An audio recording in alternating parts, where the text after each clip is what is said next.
चलो बेटा, डाउट पूछा है अनमोल ने। अनमोल क्वेश्चन पढ़ो। Calculate the potential of hydrogen electrode in contact with a solution whose pH is 10. बहुत अच्छा क्वेश्चन पूछा अनमोल। मेरे हिसाब से बाकी बेमान है। अच्छा, कौन ऐसा बच्चा है जिसको सवाल बन गया हो? क्योंकि पूछा तो नहीं आपने, तो बन गया होगा। कोई नहीं है ऑब्वियसली, क्योंकि अनमोल ये अच्छा क्वेश्चन है। ऐसा नहीं है कि मतलब होना ही नहीं था, पर फिर भी कॉमन सेंस इसमें लगता है, और common sense is not common. बच्चों, ये क्वेश्चन को अपनी कॉपी में क्वेश्चन के लिए जगह छोड़ दो, डाल दो question in text, question number 4। Question के लिए 2 लाइन छोड़ दो और लिखो सोल्यूशन। अब पहले मेरी बात समझो बेटा, हमको हाइड्रोजन इलेक्ट्रोड का पोटेंशियल बताना है, और जिसमें सोल्यूशन का पीएच हमको दिया हुआ है। अच्छा सवाल है, इसलिए मैं वाइट बोर्ड का इस्तेमाल कर रहा हूँ। सामने देखिएगा सर, अल्टीमेटली क्वेश्चन में कहा यह गया है कि एक तो डब्बा है, उस डब्बे में पानी है।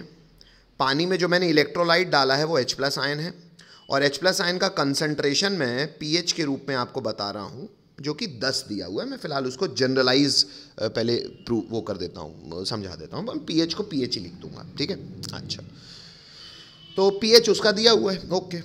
अब उसमें सर हाइड्रोजन का इलेक्ट्रोड कैसे बनाते हैं? बड़ा आसान सी बात है सर। एक तो ऐसे ग्लास की ट्यूब लो और उसमें एक मेटल डाल दो। कौन सा मेटल? कोई भी, अगर पैसे वाले हो तो प्लैटिनम डाल दो, कम पैसा हो तो ग्रेफाइट का इलेक्ट्रोड डाल दो, लगभग वो भी कम रिएक्टिव होता है।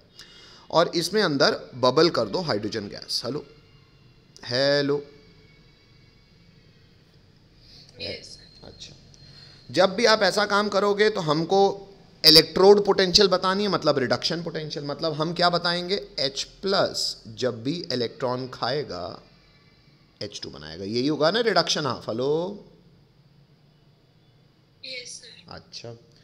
इसको बैलेंस करोगे तो हाइड्रोजन को बैलेंस करने के लिए 2 लगाना पड़ेगा, और इलेक्ट्रॉन को बैलेंस करने के लिए 2 लगाना पड़ेगा। कोई दिक्कत? No, sir. नर्स्ट इक्वेशन लगाओगे तो इसका H+ से H2 जाने का, यानी कि electrode potential is equal to standard electrode potential minus 0.059 upon, बेटा क्या किसके लिए हम काम कर रहे हैं? H2 गैस के लिए। तो बेटा 1 मोल H2 गैस बनने में कितने इलेक्ट्रॉन्स का इन्वॉल्वमेंट है? 2 इलेक्ट्रॉन्स। हेलो, अरे 1 मोल H2 मॉलिक्यूल की बात कर रहा हूं ना मैं मॉलिक्यूल की बात कर रहा हूं। तो 1 मोल मॉलिक्यूल बनने के लिए कितने इलेक्ट्रॉन्स का इस्तेमाल कर रहे हो आप? 2 इलेक्ट्रॉन का। Hello, into log of. Sir log में क्या करते हैं? अंडर डालते हैं इक्विलिब्रियम कांस्टेंट। लेकिन सर गैस के लिए क्या देखना उचित है? गैस के लिए बेटा एक्चुअली कंसंट्रेशन निकालना कठिन है, तो क्या निकालना आसान है? प्रेशर। तो ऊपर क्या पुट कर दो? Partial pressure of hydrogen gas. Hello, और नीचे क्या पुट कर दो? Concentration of H+ ion. लेकिन पार्शियल प्रेशर का स्टोइशियोमेट्री क्या होगी बच्चों? पार्शियल प्रेशर ऑफ गैस की स्टोइशियोमेट्री क्या होगी? 1, तो रेज़ टू द पावर 1। लेकिन H+ आयन के कंसंट्रेशन की स्टोइशियोमेट्री क्या है? 2, तो raise to the power 2। Hello, bore आ गए? बोर आने के लिए यस है कि समझ में आने के लिए यस है? नहीं सर, वो समझ आ। हाँ, तो बाकी बच्चों पहले फोटो बनाओ और इतना लिखो, क्योंकि फिर मैं ये स्क्रीन आगे बढ़ाऊंगा। इतना लिखो तो हाँ बोलो, दिक्कत हो तो पूछो। ये अच्छा क्वेश्चन है भाई मेरे, NCERT ने पूछा है, पर अच्छा क्वेश्चन है, बहुत अच्छा क्वेश्चन है। कॉमन सेंस बहुत ज़्यादा लग रही है इसमें, नया मैंने कुछ नहीं बताया इसमें। हेलो, हाँ सर, हो गया। कोई रोक रहा है? नहीं रोक रहा। 1 मिनट सर। रुक गया बेटा।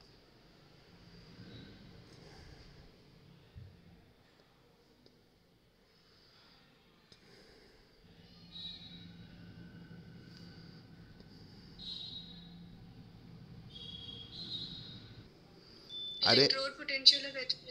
हाँ, इसको कहते हैं इलेक्ट्रोड पोटेंशियल। किसका? ऑफ H+ से H2। इसको क्या कहते हैं? Standard electrode potential of H+। शायद इसकी वैल्यू आपको रटी हुई है बच्चों। 0। Reference electrode SHE। Hello hello, अच्छा, Yes, sir. थ्योरेटिकली आपको हाइड्रोजन किस प्रेशर में पास किया जाता है वो भी पता है, यानी कि 180. 1 बार या 1 ATM जो भी। हेलो हेलो बच्चों, Yes. बोलना पड़ेगा। Yes sir. चलो कोई दूसरे पेन से ऐसा चांदा मार दो ये दो वैल्यूज़ पे, एक पे 0 का एक पे 1 का, तीर चला दो। चला दिया? आगे बढ़ूँ? Yes, sir. Yes sir. चलो आगे बढ़ रहा हूँ बच्चों में। अगर ऐसा तीर चला दिए सर तो नेक्स्ट लाइन से क्या बचा? अरे बचा इलेक्ट्रोड पोटेंशियल जो कि हमसे पूछा है बराबर 0 minus 0.059 upon 2 into log of 1 upon H plus ion के कंसंट्रेशन का स्क्वायर। लॉग की प्रॉपर्टी लगाओगे तो 0.059 अपॉन 2 इंटू ये आ जाएगा log of H plus ion के कंसंट्रेशन की power -2। Hello hello yes sir. Property, हाँ, sir, आगे. अरे रुक जाओ यार, प्रॉपर्टी अब पूरा बता रहा हूं तो बता लेने दो, सबके लिए फायदा हो जाएगा भैया। Log of a raise to the power b की प्रॉपर्टी क्या होती है? b इंटू लॉग a, मतलब जो पावर में चढ़ा है वो यहाँ इंटू हो जाएगा, यानी कि -2। बोलना पड़ेगा सबको, ये बहुत अच्छी बात है। Yes, sir. हालांकि मैथमेटिकली हलवा बात है, लेकिन मैथ्स आती कहाँ है हमको? हेलो, राइट है? हाँ, sir. माइनस माइनस हो जाएगा सर प्लस, 2 कट जाएगा। Hello, Yes, sir. या एक काम करो, इस माइनस को मत ही काटो, इस माइनस को जिंदा रहने दो। किस माइनस हाँ, को? sir, वो minus log H plus हाँ, मुझे जनरलाइज पीएच बनाना है ना, इस माइनस को जिंदा रहने दो। ये जिंदा है Yes, sir. बच्चों, यहां तक लिख लिया सबने? Yes, sir. बाकी लोगों लिख लिया? आगे बढ़ जाऊं? Yes sir. बेटा पीएच की डेफिनेशन क्या होती है? पीएच की डेफिनेशन होती है बेटा minus of log of H plus ion concentration. ये पता है? हाँ, sir. तो 2 तो कट गया, लेकिन माइनस मैंने जिंदा रखा है, तो minus of log of H plus की जगह मैं क्या पुट कर दूंगा? pH. आगे बढ़ जाऊं? इतना कर लिया सबने? चलो नेक्स्ट लाइन से, देयरफॉर बच्चों अब तो आप जान गए हो, इलेक्ट्रोड पोटेंशियल H प्लस से H2 का इज इक्वल टू माइनस 0.059, 2 तो कट गया है, इनटू जो भी pH है। pH. नहीं समझ में आता है आगे, sir. बस। तो जौन पीएच का वैल्यू दिया हो यार, अपन ने तो जनरलाइज कर दिया है। एनसीईआरटी का क्वेश्चन है बेटा, वो जनरलाइज ही करना चाहिए। एनसीईआरटी केमिस्ट्री की है, मैथ्स की नहीं, मैथ्स की हलवा है। फिजिक्स और केमिस्ट्री की एनसीईआरटी करने में दांतों से पसीने निकल आते हैं, बच्चों के भी नहीं, मास्टरों के भी इसलिए शायद एनसीईआरटी कोई पढ़ाता नहीं है। इससे स्टैंडर्ड रेफरेंस बुक फिजिक्स की मॉडरेट है, ज्यादा टफ नहीं है बेटा, तो केमिस्ट्री की. इसका अर्थ है आपने फिजिक्स ढंग से पढ़ी नहीं है। हाँ, ये ज़रूर है कि फिजिक्स में क्योंकि न्यूमेरिकल्स ज़्यादा हैं और क्योंकि बेटा न्यूमेरिकल्स वाले चैप्टर में मैं ऐसी बात नहीं बोलूँगा।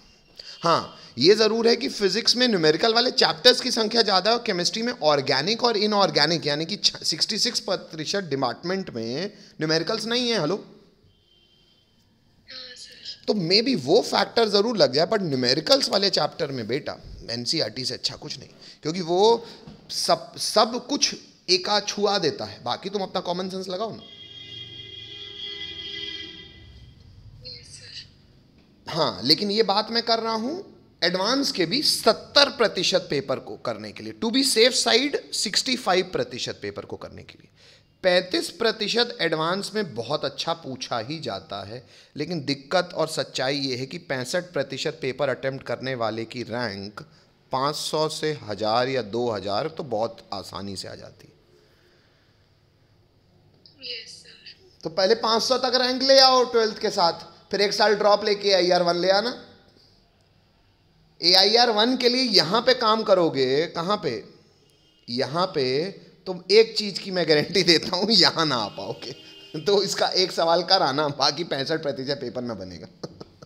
ऐसा ही होता है, बच्चे कठिन सवाल कराते हैं, कहते हैं अरे सर मैंने ये वाला सवाल कर दिया, फिर नालायक वही तो किया, आसान छोड़ाया। सर ऐसा होता है, मतलब टफ में इतना टफ पढ़ लेते कि आसान, फिर आसान में भी दिमाग लगाने लगते हैं। लगेगा ही बेटा भाई, बोलते हैं ना ज़्यादा दुनियादारी जान लो तो आदमी हर चीज़ में दुनियादारी लगाता है। देखो कोई भी विदेशी आपका हिंदुस्तान आता है ना तो बहुत पंचायत करता है, कैन ये कैन वो पानी, कैन ये पानी, कैन अल्कलाइन वाटर, सुने होगे ना। हेलो, आजकल ये अल्कलाइन वाटर वाला पंचायत नहीं चली है, खैर नहीं सुने हो मतलब, चलो कोई बात नहीं, ठीक है। तो बेटा ये होता ही है, ये होता ही है। तो खैर आगे बढ़ते हैं, नेक्स्ट और बोलो। अनमोल तेरा डाउट है, सवाल पढ़। If a current of 0.5 ampere flows through a metallic wire for 2 hours, then how many electrons would flow through the wire? कैसी बात कर रहे हो यार, नहीं बताना है क्या?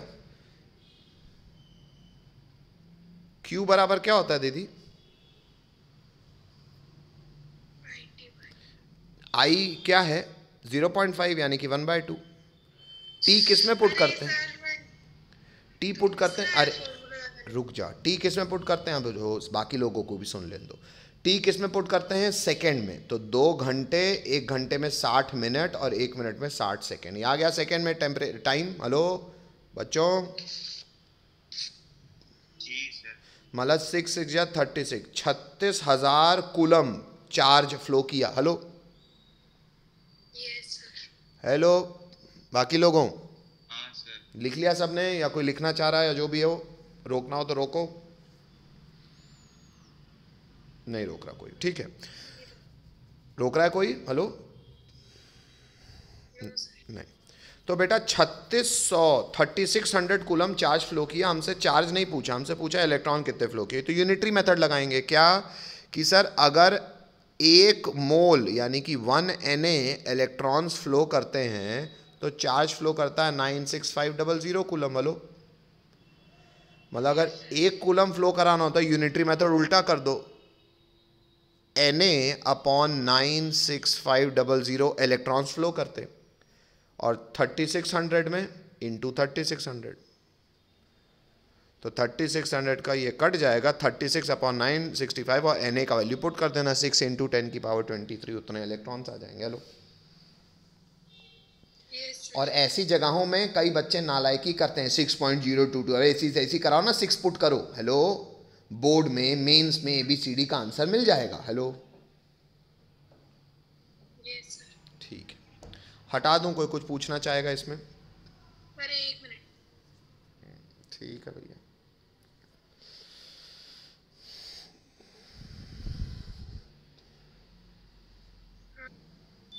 हाँ, हमने अभी तक जानकारी हासिल कर ली बच्चों कि बैटरी क्या होती है, जिसमें स्पॉन्टेनियस केमिकल चेंज होकर बिजली बनती है, और बिजली पास करते हैं और कोई नॉन स्पॉन्टेनियस केमिकल चेंज को ज़बरदस्ती कराते हैं, उसे कहते हैं इलेक्ट्रोलिटिक सेल।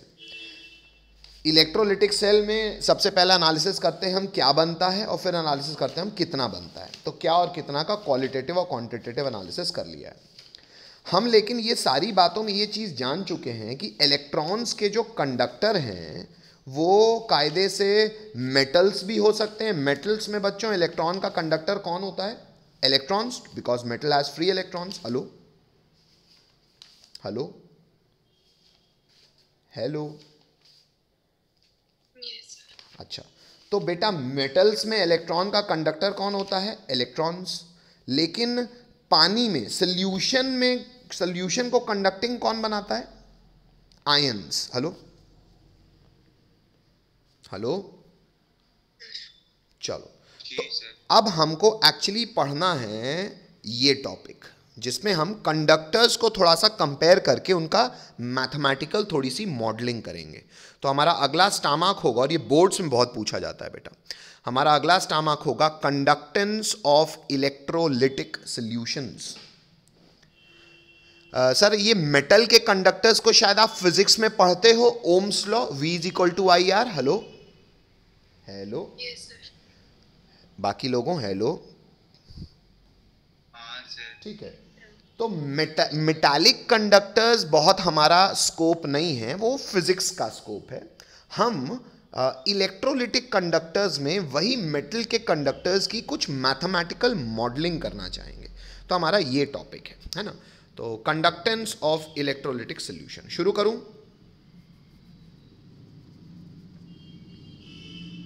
अरे शुरू करूं? Yes, sir. तो वहाँ के टॉपिक में सबसे पहले एक थ्योरेटिकल कंपैरिजन कर लेंगे हम मेटालिक कंडक्टर्स और इलेक्ट्रोलिटिक कंडक्टर्स में।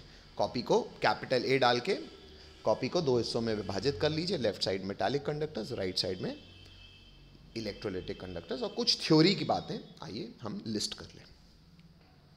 थ्योरी आपको वीडियोस में नहीं मिलेगी, है ना, नोट्स अलग से लिख लेना।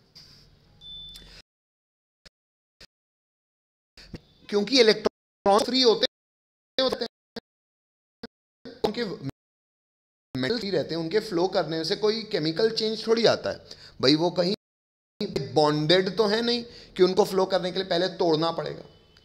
इलेक्ट्रोलिटिक के केस में हमने देखा है, हमने तो प्रॉपरली देख लिया है कि चाहे इलेक्ट्रोकेमिकल सेल हो चाहे इलेक्ट्रोलिटिक सेल हो, सर केमिकल चेंज होगा तब ना बिजली इन्वॉल्व होगी। हेलो, तो यहाँ पे एक्चुअली केमिकल रिएक्शन होता है, हमने देखा भी है। समथिंग इज डिपॉजिटेड एट फला electrode, something is liberated at फला इलेक्ट्रोड। और अगर बिजली बनाते भी हैं बैटरीज में भी, एनोड घुलता है, कैथोड में चिपकता है, तो केमिकल चेंज तो होता है।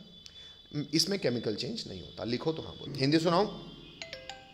चलो, अब बेटा शायद एक फॉर्मूला आपने उसमें जाना होगा। एक काम करता हूँ, इसको थोड़ा सा मैं वाइट बोर्ड में बता देता हूँ, ज़रूरी बात है। बच्चों, कंडक्टेंस का अर्थ क्या होता है? Ability to flow. Hello hello hello, उसी पॉइंट में लिख भी दीजिएगा नेक्स्ट लाइन से, कंडक्टेंस को आपने फिजिक्स में भी शायद जी से रिप्रेजेंट किया होगा, नहीं तो केमिस्ट्री में तो हम जी से ही करते हैं। कंडक्टेंस जो होती है, ऐसे करके लिख दीजिएगा सबसे पहले लेफ्ट साइड में मेटालिक कंडक्टर्स में, कि ये इनवर्सली प्रोपोर्शनल होता है टेम्परेचर के साथ। कब कब कब बोलना पड़ेगा? मेटालिक कंडक्टर्स में। ये लेफ्ट साइड में लिखना है। हेलो, बोल दो भैया। Yes, sir. और राइट साइड में कंडक्टेंस आपने डिफाइन, ये फोटो क्या याद रहती है ना, राइट साइड में आप लिख दो conductance is directly proportional to temperature, G is directly proportional to T. ये आप लिख देना इलेक्ट्रोलिटिक में। अब इसके पीछे का कॉमन सेंस थोड़ा सा ये है, इतना लिख लिया, फोटो बना ली। हेलो,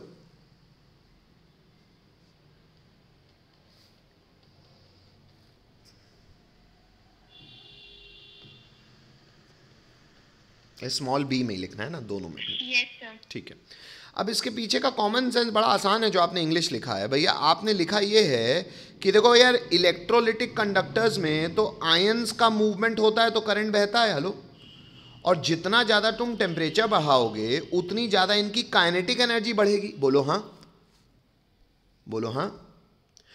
और अगर इनकी काइनेटिक एनर्जी बढ़ी तो ये ज़्यादा मूव करेंगे, ज़्यादा मूव करेंगे तो ज़्यादा कंडक्ट करेंगे। ये तो स्ट्रॉन्ग इलेक्ट्रोलाइट के केस में हुई बात हुई। वीक में भी इतनी बात तो सेम है। साथ ही साथ वीक इलेक्ट्रोलाइट टेम्परेचर बढ़ाने से हो सकता है पहले 5% टूट रहा था, अब 10% टूटने लगे, तो उसके केस में और फायदा है टेम्परेचर बढ़ाने से। तो चाहे इलेक्ट्रोलाइट वीक हो चाहे स्ट्रॉन्ग हो, मतलब जो आपने इलेक्ट्रोलाइट डाला है आयंस क्रिएट करने के लिए, वो वीक हो या स्ट्रॉन्ग हो, टेम्परेचर बढ़ाने से ऐसे केसेस में कंडक्टेंस बढ़ेगा। हेलो, मतलब बिजली ज़्यादा बहेगी। Hello, Yes, sir. अब मेटालिक कंडक्टर्स में शायद आप सेमी कंडक्टर्स अगर फिजिक्स में पढ़ रहे होगे या पढ़ने होगा तो आप ये एक शब्द सुनोगे, colonel's. Actually metallic conductor, semi conductors में सेमी कंडक्टर्स भी एक्चुअली थ्योरेटिकल साइंस है। वो मेटल्स की पॉजिटिविटी को, पॉजिटिव आयंस को कर्नल्स कहती है। अब मेटल्स की जो भी ऐसे कर्नल्स होंगे, जिन्हें हम होल्स भी कई बार कहते हैं, ये कर्नल्स क्या करते हैं बच्चों? भाई सर, प्लस तो इलेक्ट्रॉन माइनस को खींचेगा ना। Hello, Yes. अगर तुमने जो फ्री इलेक्ट्रॉन्स हैं उनको खींचने का काम कर रहा है कर्नल, तो इलेक्ट्रॉन का बहना तो रुकेगा ना। और टेम्परेचर के इंक्रीज होने से होता यही है कि ये कर्नल्स के वाइब्रेशन मजबूत हो जाते हैं, इसका डोमिनेंस, इसका प्रभाव बढ़ जाता है। Hello hello Yes, sir. Hello temperature के बढ़ाने से मेटल्स के ये पॉजिटिव होल्स, जिन्हें टेक्निकली हम कर्नल्स कहते हैं, इनका वाइब्रेशंस बढ़ जाते हैं। अब इनके वाइब्रेशंस बढ़ते हैं तो ये ज़्यादा प्रभाव लगाने लगते हैं आसपास। वाइब्रेशंस मतलब ऐसा समझो कि ऐसा पुलिस वाला है जो पहले या तो बैठा रहे या तो ज़्यादा भ्रमण करे तो गुंडे ज़्यादा घबराएंगे ना, गुंडों को ज़्यादा पकड़ के रखेगा, तो वही इलेक्ट्रॉन्स गुंडे आवारा, और इसके वाइब्रेशंस बढ़ने से वो इलेक्ट्रॉन्स को खींचता है। इलेक्ट्रॉन को खींचेगा तो कंडक्टेंस घटेगा। हेलो हेलो अच्छा, एक आपने शायद फिजिक्स में फॉर्मूला भी पढ़ा होगा, वो रेजिस्टेंस से रिलेटेड होगा। R is equal to R0 1 plus alpha delta T. Hello, ये शायद आपने 11वीं में पढ़ा होगा। 12th में पढ़ा है। हैं 12th में पढ़ा है। तो ये बेटा हाँ, ये रेजिस्टेंस होता है बेटा, और यहां से दिखता है सर टेम्परेचर के बढ़ाने से रेजिस्टेंस बढ़ता है। हेलो, मेटालिक कंडक्टर्स की बात हो रही है। हेलो, तो वहां से कॉमन सेंस लगा लो कि अगर से टेम्परेचर बढ़ाने से रेजिस्टेंस बढ़ता है तो कंडक्टेंस घटेगा। Hello, Yes, sir. इतना जानते हो ना फिजिक्स से कि conductance is inversely proportional to resistance. किया हो नहीं जाना तो बात, तुम लोग तो होशियार हो। फिर आगे बढ़ जाएं। ये बहुत आसान सी इंग्लिश है, इसमें कोई बहुत आपको मैथमेटिकल मॉडलिंग की आवश्यकता नहीं है। भैया कह रहा है कि जो मेटालिक कंडक्टर्स के केस में जो बिजली का फ्लो होता है वो केवल इलेक्ट्रॉन के फ्लो के कारण होता है। तो केवल इलेक्ट्रॉन फ्लो कर रहा है तो बेटा किसी भी एटम का या किसी भी सब्सटेंस का मास उसके इलेक्ट्रॉन्स के कारण थोड़ी होता है, वो तो न्यूक्लियस के कारण होता है। Positive matter is mass, mass is nucleus, nucleus मतलब पूरा पूरा एटम। यहाँ पे तो सिर्फ इलेक्ट्रॉन फ्लो कर रहा है, तो यहाँ पे मैटर का फ्लो नहीं होता। शायद इसलिए आप देखते हो कि कॉपर में अगर करंट बह रहा है तो ये नहीं कि कुछ 2 साल बाद कॉपर की वायर पतली हो जाएगी, नहीं। लेकिन हमने इलेक्ट्रोकेमिकल सेल में देखा था कि जैसे जैसे केमिकल रिएक्शन हो रहा है आयंस मूव तो कर रहे हैं, पर कैसे एनोड घुल रहा है, कैथोड फूल रहा है, तो वहाँ मैटर का मूवमेंट होता है। तो ये थ्योरेटिकल जानकारी है, कोई दिक्कत। तो तीसरी बात ये है भैया, मेटालिक कंडक्टर्स में इलेक्ट्रॉन को बहने से रोकता कौन है, रेजिस्टेंस कौन देता है, तो मैं बता ही चुका हूँ, वो पॉजिटिव होल्स जिन्हें हम टेक्निकली कर्नल्स कहते हैं, जो वाइब्रेट कर करके उनको रोकते हैं। और इलेक्ट्रोलिटिक के केस में रेजिस्टेंस कौन प्रोवाइड करता है, 2 आयंस, पॉजिटिव और नेगेटिव आयंस अगर एक ही जगह मौजूद है तो हो सकता है ना पॉजिटिव नेगेटिव को अट्रैक्ट भी करे। और जिस मीडियम में, जिस सॉल्वेंट में बहना है उसकी विस्कोसिटी भी आयंस को रोक सकती है। तो ये वो 2 रीजंस हैं जो रेजिस्टेंस क्रिएट करते हैं इलेक्ट्रोलिटिक में। तो ये हो गई थ्योरेटिकल जानकारी, लिखो तो हाँ। लेकिन हमारी पढ़ाई मेटालिक कंडक्टर्स की नहीं है। क्यों नहीं है? क्योंकि सर मेटालिक कंडक्टर्स फिजिक्स की स्टोरी है। हमारी स्टोरी क्या है? हमारी स्टोरी है इलेक्ट्रोलिटिक कंडक्टर्स, यानी कि आयंस का कंडक्शन हम ज़्यादा इंटरेस्ट रखते हैं। मेटालिक कंडक्टर्स हम फिजिक्स में पढ़ते हैं, तो हमने पढ़ लिए हैं। तो लेकिन इससे फिर भी कंपैरिजन हो गया। अब कैपिटल बी में आते हैं जिसमें हम फोकस करेंगे इलेक्ट्रोलिटिक कंडक्टर्स में और इलेक्ट्रोलिटिक कंडक्टेंस में, है ना। चलो शुरू करूं, कोई रोक नहीं रहा है, हटा रहा हूं। इस टामाक में कैपिटल बी डालने का समय आ गया है बच्चों। कैपिटल बी डालेंगे और कैपिटल बी होगा हमारा वो फैक्टर्स अफेक्टिंग इलेक्ट्रोलिटिक कंडक्टेंस। अब जो आयंस कंडक्ट करते हैं, यानी कि इलेक्ट्रोलिटिक का जो कंडक्टेंस होता है वो किन किन फैक्टर्स पे डिपेंड करता है, थ्योरेटिकली ये भी जानकारी होनी चाहिए। लिखेंगे इसमें पहला बड़ा one, nature of electrolyte.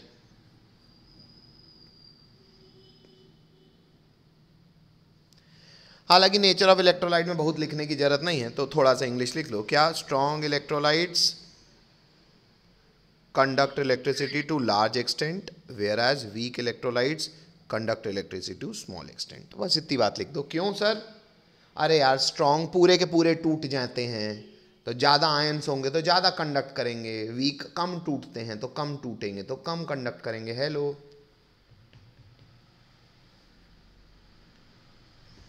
Hello. Strong electrolyte मतलब कोई भी salt, strong acid, strong base. Weak electrolyte मतलब कोवलेंट सॉल्ट. कोवलेंट सॉल्ट मतलब अरे डी ब्लॉक इनऑर्गेनिक इतनी सारी पढ़े हो ना, डी ब्लॉक के सॉल्ट कोवलेंट होते हैं जनरली. और वीक एसिड जैसे कार्बन के ऑर्गेनिक एसिड. वीक बेसिस जैसे NH4OH. बेसिस यूजुअली वीक कम दिखेंगे है ना, NH4OH. ये सब जिनमें कोवलेंट नेचर ज़्यादा होता है वो कम घुलेंगे. फजान सूद लगा दो आयनिक कंपाउंड में, आपको पता चल जाएगा कौन स्ट्रॉन्ग कौन वीक. ठीक है, हटा दूँ, आगे बढ़ें. 1 मिनट. रुक गया बेटा. दूसरा लिखेंगे बच्चों स्मॉल बी, बड़ा 2. दूसरा factor concentration of the solution. अब ये बहुत अच्छी बात है बेटा, ये थोड़ा सा अजीब लगेगा आपको, पर आइए इसको मैं समझाने का प्रयास करूँ. पहले इंग्लिश लिख देते हैं.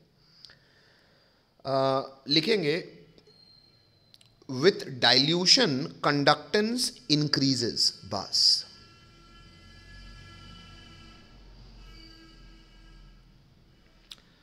अब बेटा कंडक्टेंस को हमने किससे रिप्रेजेंट किया था?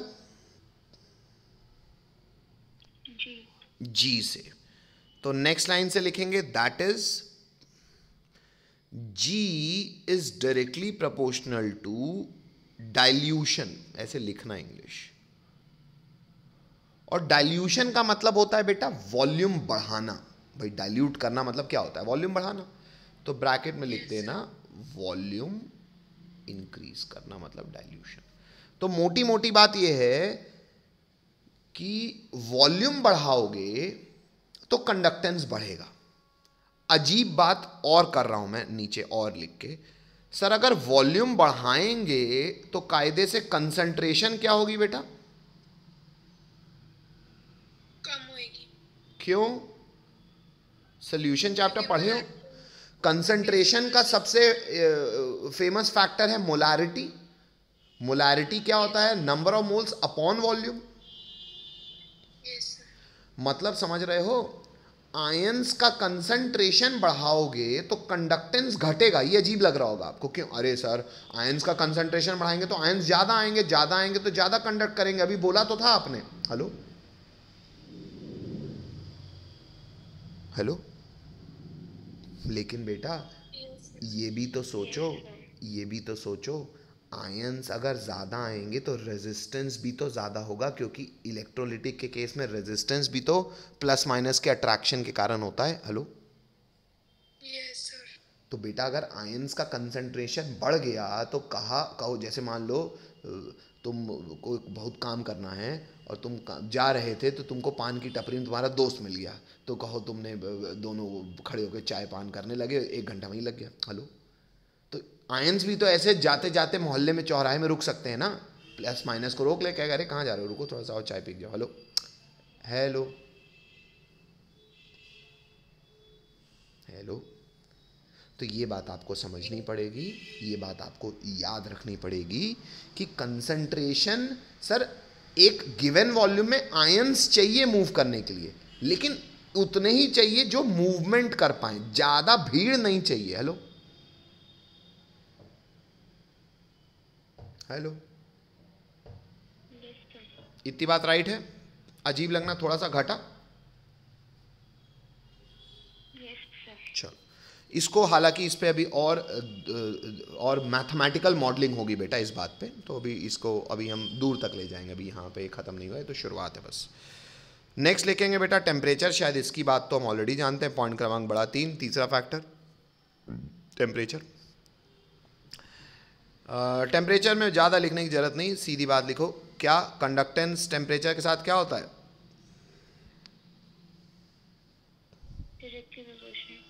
देख ही चुके हैं. क्यों? टेम्परेचर बढ़ेगा सर तो आयंस की काइनेटिक एनर्जी बढ़ेगी, काइनेटिक एनर्जी बढ़ेगी तो उनका आपस में अट्रैक्ट करने यानी कि रेजिस्ट होने का क्षमता घटेगी. ये तो पता ही है. चौथा लिखेंगे बच्चों है बेटा.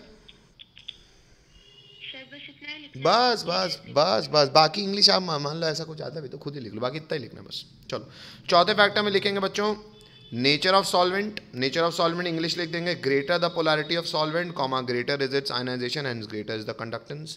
जितना ज़्यादा सॉल्वेंट में पोलैरिटी होगी वो किसी इलेक्ट्रोलाइट को उतना ज़्यादा प्लस माइनस में तोड़ेगा, जितना ज़्यादा तोड़ेगा उतना ज़्यादा कंडक्टेंस होगा. हेलो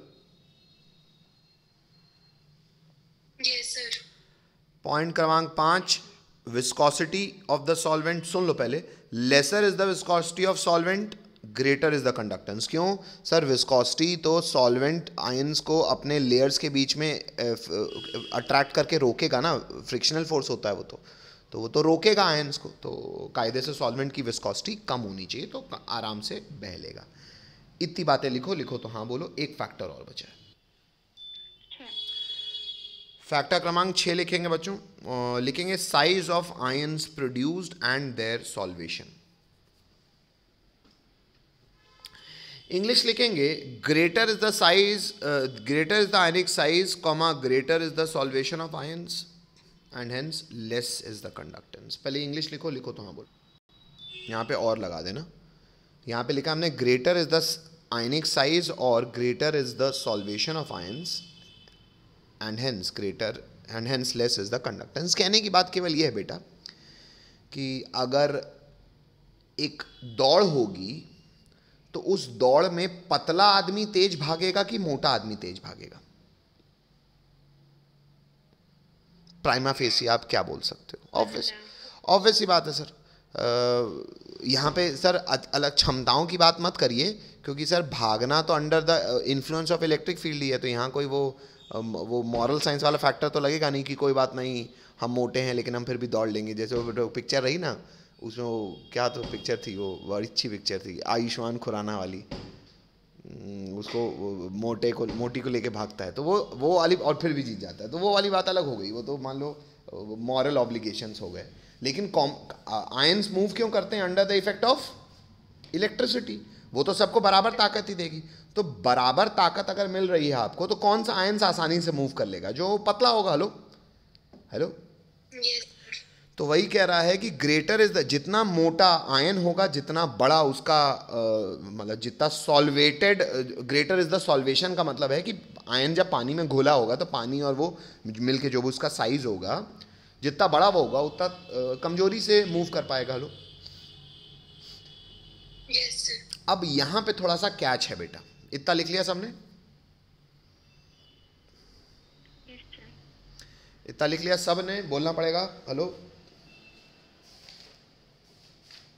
चलो बस बेटा, आज की क्लास लगभग यहाँ पे ख़त्म है। बस मैं आपको एक थोड़ा सा, हालांकि इस एग्जाम्पल में जेई डाल देना बच्चों, लेकिन एक एग्जाम्पल अच्छा है और बहुत फेमस है जेई में, बोर्ड्स में मैं नहीं मानता आपके, तो इस एग्जाम्पल उसके नीचे लिख दो फैक्टर 6 के लिए, पर इसको जेई डाल देना इस एग्जाम्पल को, है ना। मैं आपसे कह रहा हूँ अरेंज करो, इंग्लिश सवाल लिख लो, arrange in order of increasing जी, मतलब कंडक्टेंस के आधार पे अरेंज करो, ठीक है। किसको? HCl को, LiCl को, NaCl को और KCl को। अगर आपने जो इंग्लिश पढ़ी है, जो इंग्लिश फैक्टर लिखा है, केवल वो फैक्टर अगर आपको अच्छे से समझ में आ रहा हो तो जरा मुझे इसका जवाब दो। मैंने आपको 4 इलेक्ट्रोलाइट बताए, ये चारों इलेक्ट्रोलाइट स्ट्रांग हैं। क्यों सर? ये HCl स्ट्रांग एसिड और ये सब सॉल्ट, आयनिक सॉल्ट, तो बढ़िया सर, सॉल्ट ये तो स्ट्रांग इलेक्ट्रोलाइट्स हैं, तो टूटेंगे तो सब पूरे। अच्छा एक और चीज़ देख लो, सब में Cl माइनस आयन कॉमन है और सब एक Cl माइनस आयन ही देंगे। हेलो तो एनायन की क्षमता तो, संख्या भी बराबर और क्षमता भी बराबर। हेलो तो डिसाइड कौन करेगा? सर कैटायंस की भी संख्या बराबर, लेकिन कैटायंस का साइज अब डिसाइड करेगा। हेलो बात समझ रहे हो ना मेरी? यहां पे केवल कैटायन का साइज ही डिसाइड करेगा और उसके लिए फैक्टर मैंने आपको लिखवाया हुआ है, लेकिन उसमें भी एक केमिकल बॉन्ड। हाँ बोलो बेटा, सबसे ज्यादा कौन मूव करेगा? इंक्रीजिंग ऑर्डर में KCl, NaCl, Li। Increasing order मतलब सबसे कम बता रहे हो पहले? Yes sir. सबसे कम आप बता रहे हो, चलो मैं यही आंसर लिखता हूँ। सबसे कम कौन कह रहे हो बेटा? KCl। सबसे कम आपके हिसाब से होगा KCl, उसके बाद NaCl, उसके बाद LiCl, उसके बाद HCl। अब बेटा सच्चाई तो ये है, HCl को तो हटा ही दो। हाँ बेटा बोलो। पर हाइड्रेशन, अरे रुक तो नहीं जाओ, लग जाएगा? अरे रुक तो जाओ, तुम अपना आंसर बताओ पहले, और पर बाद में करना, वो तो मैं बताऊंगा जवाब। हाँ अपना आंसर बोलो। मेरा आंसर इसका उल्टा है। हाँ तो सबसे ज़्यादा कौन? KCl, सबसे ज़्यादा KCl, फिर NaCl, NaCl, फिर LiCl, LiCl, फिर HCl। HCl। तो सच्चाई ये है बेटा, इतना आंसर अनमोल का सही है। HCl मैं इसीलिए कह रहा हूँ अभी हटा ही दो, HCl को अभी सोचो ही मत। क्यों सर? बताऊंगा मैं, पहले इनको सोच लो। और इनको सोचना आपके हक में था, इनको आप सोच सकते थे, जो शायद अनमोल सोच गई केमिकल बॉन्डिंग से। अरे केमिकल बॉन्डिंग छोड़ो, आप लोग को P ब्लॉक D ब्लॉक सब पढ़ा है मैंने। क्या ऐसा क्यों सर?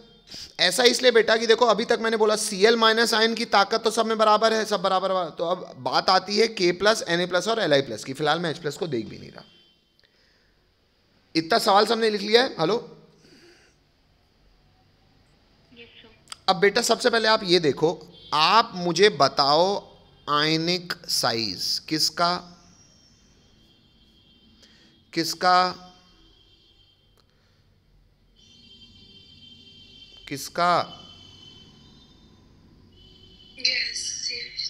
क्योंकि बेटा आप जो आपने थ्योरी पढ़ी हुई है पीरियोडिक टेबल से, उसमें आप कभी भी आयनाइज करते हो किसी भी एलिमेंट को, तो आयनाइजेशन की डेफिनेशन है गैशियस, आइसोलेटेड गैशियस एटम को आयनाइज करते हो। Hello hello. तो पीरियोडिक टेबल से जो आप आयंस का साइज बता रहे हो, वो उसके गैशियस आयन का साइज होगा। यहां तक कंफर्म्ड है सब लोग?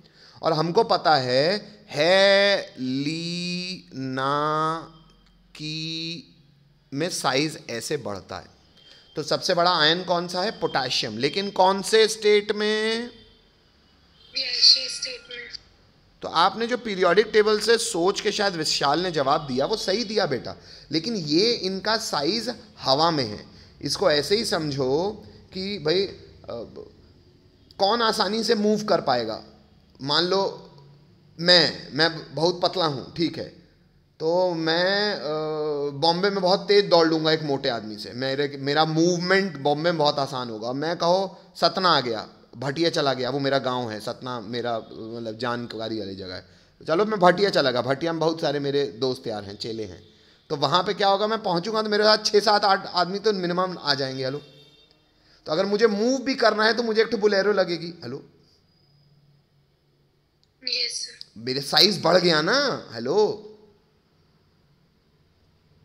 हाँ सर। वही वाली बात है बेटा। इतनी ये यहां तक सबको समझ में आता है? इतना सबने लिख लिया? Yes sir. नेक्स्ट लाइन से लिखेंगे बट हाइड्रेशन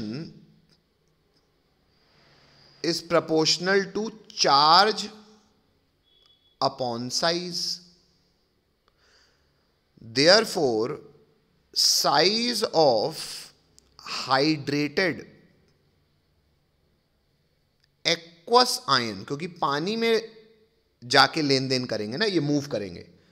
अगर आप हाइड्रेटेड आयन का साइज देखोगे बेटा, तो जिसका साइज सबसे बड़ा उसका हाइड्रेशन सबसे कम। Hello hello.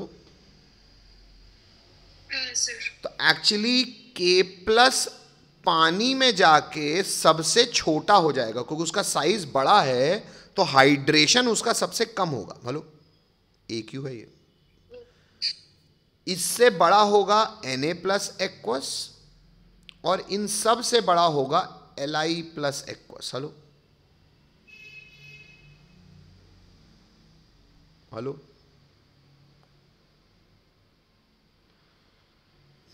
Yes sir. इतनी बात समझ में आ रही है? Yes sir. Yes, sir. ये लिख लिया सबने? हटा दूं? Yes sir. कोई रोक रहा है? और अगर एक थोड़ा सा हटा रहा हूं मैं, एक फोटो से मैं आपको और समझा दे रहा हूं कि मान लो बेटा Li ये था, Na ये था, K ये था, गैशियस साइज यही था ना, Li का, Na का और K का। K बड़ा था। Hello hello. Yes sir. पानी से हाइड्रेट जब हुए तो इसकी हाइड्रेशन के की बहुत कम हुई, के ऊपर पानी बहुत कम लेप लगाया। Hello hello, Yes, sir. Sodium की उससे थोड़ा सा ज्यादा हुई तो पानी का लेप इसमें ज्यादा लग गया। देख लो, के से बड़ा है सोडियम, और लिथियम बीइंग बहुत छोटा इज हेविली हाइड्रेटेड। मेरी बात समझ रहे हो? पानी इसको बढ़िया घेर लिया। वही वाली बात, मैं अपने गांव जाओगे तो 8-10 चेले तो चलेंगे। तो अब बताओ, पानी में आने के बाद लिथियम ज़्यादा बड़ा हो गया ना, उसके चेले ज़्यादा हैं। पानी एज अ सॉल्वेंट उसको घेर के चल रहे हैं। हेलो, तो पानी में तो ये बहुत बड़ा है ना, इसको बुलेरो लेके चलना पड़ेगा। Hello, Yes, sir. नहीं समझ पा रहे? चलो समझ गए, ठीक है। अब लेकिन बेटा H+ वाली बात मैंने नहीं बताई, वो अब बताऊंगा भी नहीं मैं। अब बाकी चीज़ों के साथ हम लोग कल मिलेंगे। आज की क्लास यहीं पे मैं समाप्त करता हूँ, बाकी चीज़ों के साथ कल मिलते हैं। तब तक के लिए बाय बाय।